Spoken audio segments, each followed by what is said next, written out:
Assalamualaikum warahmatullahi wabarakatuh. Adik-adik mahasiswa, ketemu lagi dengan saya Pinta Astuti dalam mata kuliah analisis struktur. Nah, pada sesi kali ini kita akan masuk pada topik pembahasan mengenai analisis struktur metode matriks. Nah, untuk sesi yang awal ini kita akan membahas tentang metode fleksibilitas dan kekakuan yang nanti akan kita gunakan sebagai basic atau dasar dalam mempelajari metode matrik. Nah, sebelum masuk ke sana, saya akan mulai mengulang lagi tentang review matrik yang pada sesi sebelumnya sudah 2 kali kita bahas ya, ada bagian yang pertama dan bagian kedua mengenai aljabar matrik. Nah, di sini saya akan mencoba mengulang lagi tentang poin-poin penting dalam matrik yang akan kita gunakan nanti di dalam metode matrik. Nah, yang pertama adalah tentang determinan orde 3. Oke, kemudian Anda kemarin sudah belajar tentang determinan orde 2. Jadi misalnya Anda punya matrik A, isinya adalah 2, 1, 0, 3 misalnya. Kalau ditanya determinan dari matrik A, Anda kemarin bisa ya, jadi 2 kalikan 3 dikurangi 0 kalikan 1, atau diagonal utama dikalikan diagonal yang lainnya. Berarti determinannya adalah 0. Nah, kemudian untuk yang determinan orde 3 bagaimana gitu ya. Kemarin kita ada beberapa cara gitu ya. Salah satunya yang ada di dalam slide ini. Jadi kalau Anda punya matrik ukurannya 3 kali 3, determinannya adalah ini yang A1, Anda perhatikan baris dan kolomnya. Jadi Anda tutup kolom A dan B, berarti tinggal B2C2, B3C3. Gitu seterusnya. Kemudian min B1 dikalikan ini ya. Kalau yang B1 berarti Anda tutup kolom B dan baris yang pertama, kemudian ditambah C1. Kalau C1 berarti yang Anda tutup adalah yang ini gitu ya. Jadi tinggal ini ya, A2B2, A3B3. Nah, kemudian ada istilah lagi, jadi ini matrik ini merupakan minor dari A1, kemudian ini juga matrik minor dari B1, kemudian yang terakhir minor dari C1. Nah, dengan cara yang sama bisa ditentukan minor dari A2, B2, dan sebagainya. Kemudian kita bisa menyelesaikan persamaan tersebut untuk mendapatkan determinan matrik orde 3. Oke, kemudian kita ingat-ingat lagi tentang matrik bujur sangkar. Poin pentingnya ada apa saja?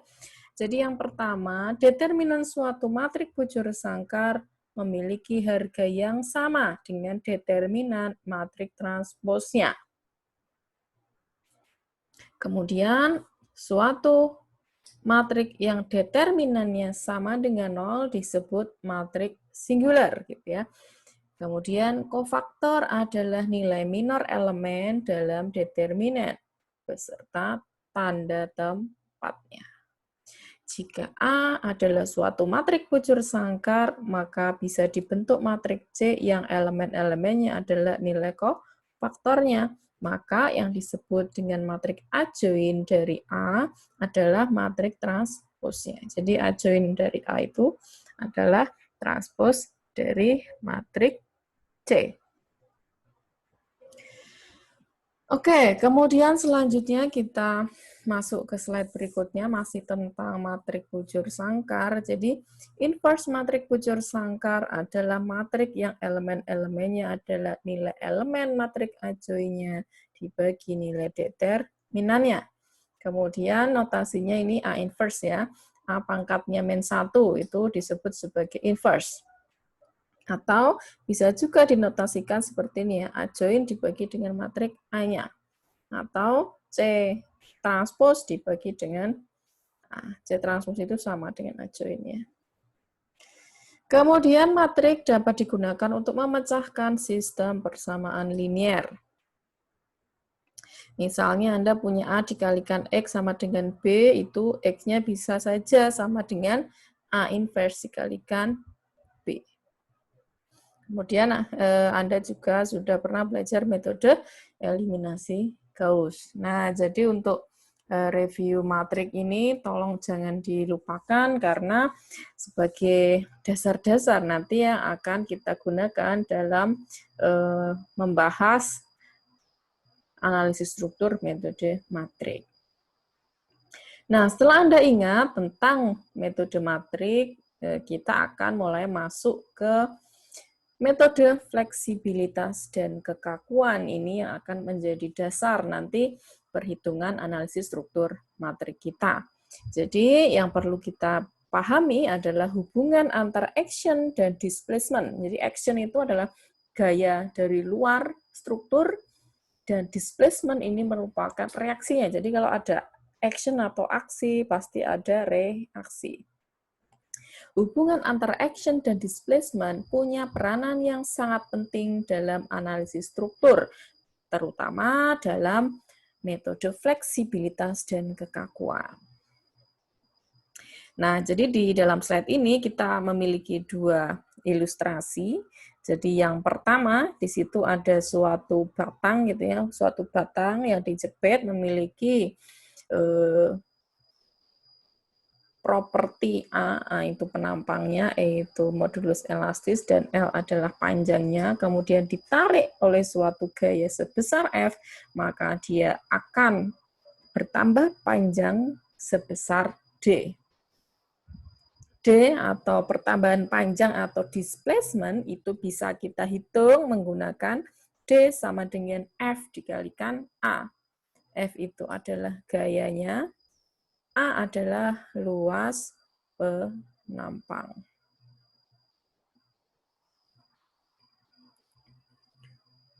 Nah, gaya itu bisa juga disebut sebagai fleksibilitas. Jadi,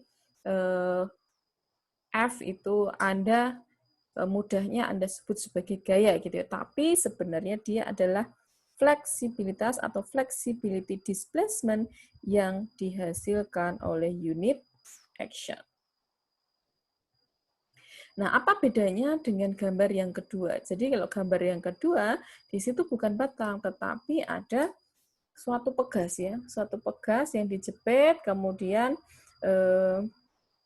dikenakan gaya sebesar A, kemudian dia akan bertambah panjang, memiliki persamaan A sama dengan S dikalikan D. Nah, S-nya di sini, kalau F yang tadi berupa gaya di sini adalah fleksibilitas, S itu merupakan kekakuan atau bahasa Inggrisnya stiffness. Nah, ini merupakan aksi yang diperlukan untuk menghasilkan unit displacement. Kalau F-nya itu fleksibilitas displacement yang dihasilkan oleh unit action, ini kebalikannya, aksi yang diperlukan untuk menghasilkan unit displacement. Nah, contoh di atas ini merupakan fleksibilitas aksial atau kekakuan aksial. Kenapa aksial? Kalau Anda masih ingat, gaya aksial itu apa? Gaya yang arahnya sama dengan sumbu batang. Nah, sumbu batangnya kan ini ya. Karena dia fleksibilitas dan kekakuannya itu adalah searah dengan sumbu batang, maka dia disebut sebagai fleksibilitas aksial dan kekakuan aksial. Nah, kemudian kita masuk ke fleksibilitas lentur dan kekakuan lentur.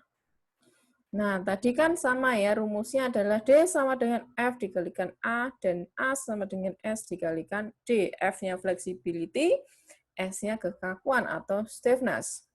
Nah, kalau fleksibilitas lentur gimana gitu ya? Fleksibilitas lentur itu F-nya diganti. F-nya diganti L dibagi A dikalikan E. Kalau yang kekakuan lentur gimana? S-nya kita ganti menjadi A dikalikan E dibagi L. Itu merupakan stiffness.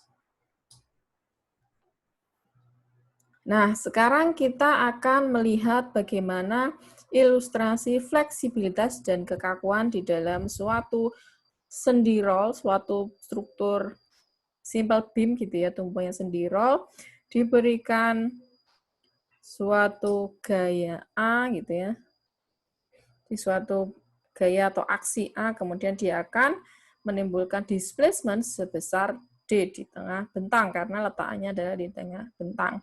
Nah, kalau metode fleksibilitas, jadi yang Anda kenakan itu gaya sebesar satu satuan, dia akan menimbulkan fleksibilitas sekian gitu ya. Tapi kalau metode kekakuan itu kebalikannya gitu ya. Berapa action yang harus diberikan untuk mendapatkan satu unit displacement.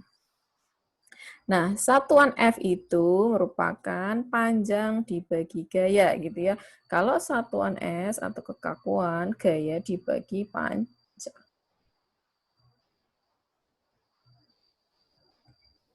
Oke, selanjutnya kita masuk lebih detail mengenai metode kekakuan atau istilah lainnya stiffness method atau displacement method. Nah, di dalam metode ini mungkin Anda tadi masih mengingat gitu ya, untuk fleksibilitas lentor ini rumusnya A sama dengan AE dibagi L dikalikan dengan D. Sorry, ini adalah S-nya, stiffness. Nah, ada beberapa kriteria yang masuk di dalam metode kekakuan. Jadi yang pertama, displacement, translasi, dan rotasinya tidak diketahui.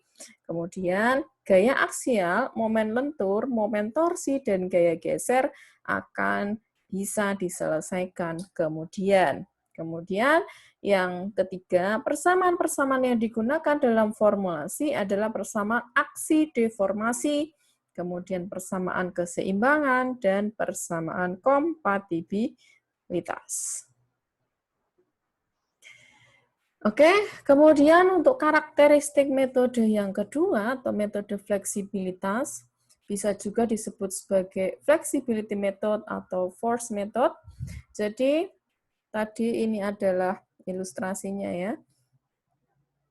D sama dengan F dikalikan A. F-nya adalah L dibagi A, E. Karakteristiknya yang pertama, reaksi tumpuan ataupun gaya-gaya dalam merupakan variabel utama yang tidak diketahui. Jadi reaksi tumpuan atau gaya-gaya dalam itu merupakan suatu nilai, suatu variabel yang kita belum tahu. Kemudian yang kedua, displacement dapat diperoleh pada tahap berikutnya berdasarkan gaya-gaya yang telah diperoleh dari step sebelumnya. Kemudian yang ketiga, persamaan aksi deformasi, persamaan kompatibilitas, dan persamaan keseimbangan yang akan kita gunakan dalam perhitungan lebih lanjut.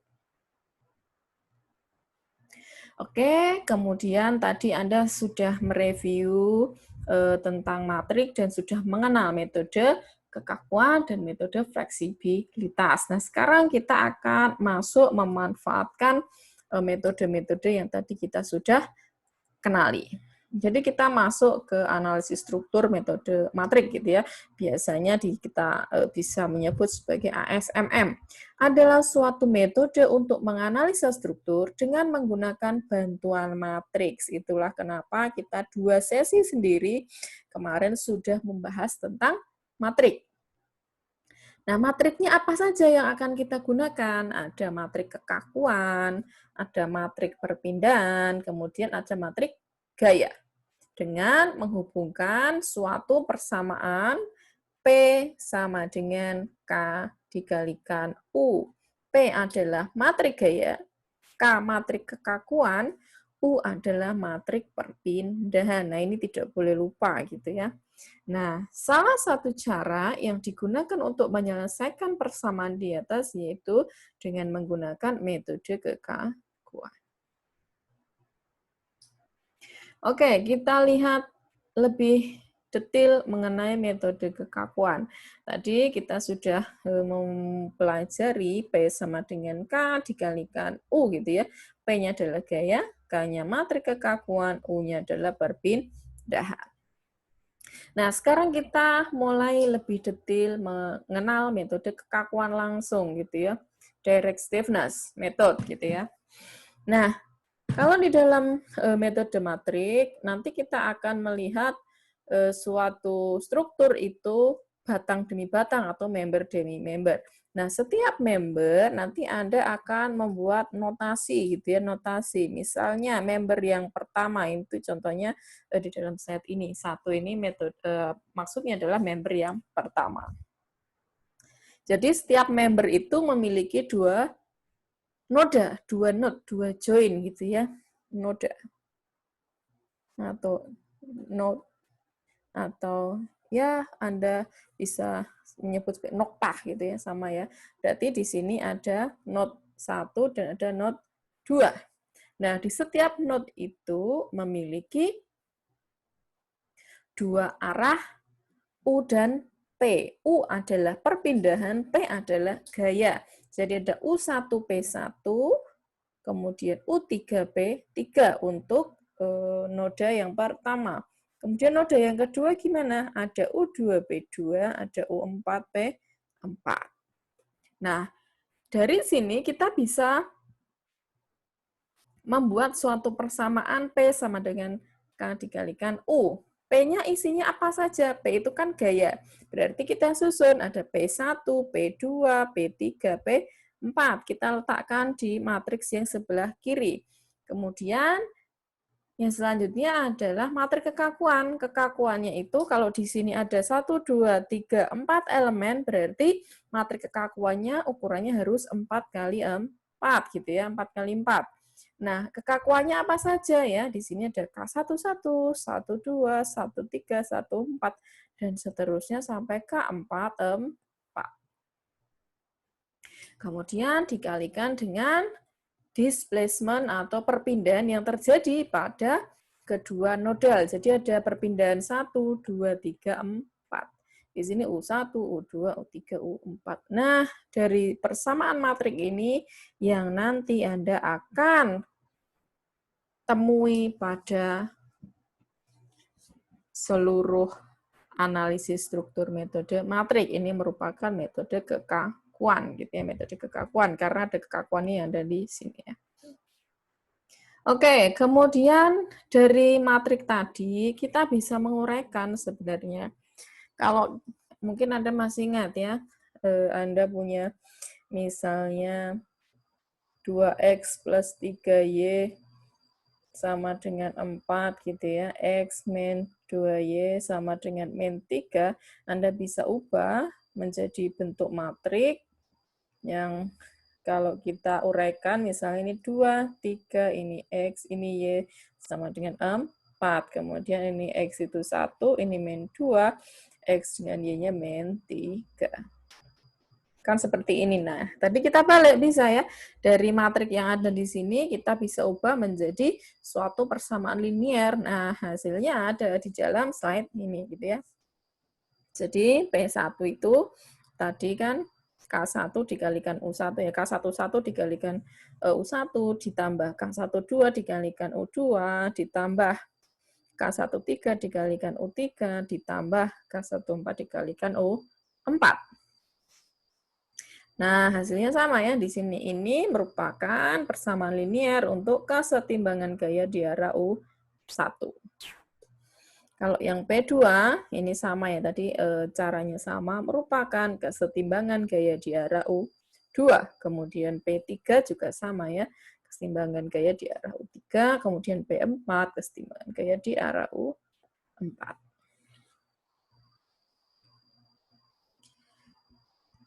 Nah, kita akan mulai melihat lebih detail mengenai metode kekakuan ini. Jadi, di dalam metode ini, semua kekakuan elemen dalam bentuk matrik kekakuan dievaluasi sesuai dengan hubungan antara aksi atau action dan deformasi atau deformation dengan referensi koordinat lokal. Mungkin ini agak asing gitu ya, tapi pelan-pelan nanti kita pelajari. Jadi, semua kekakuan elemen maupun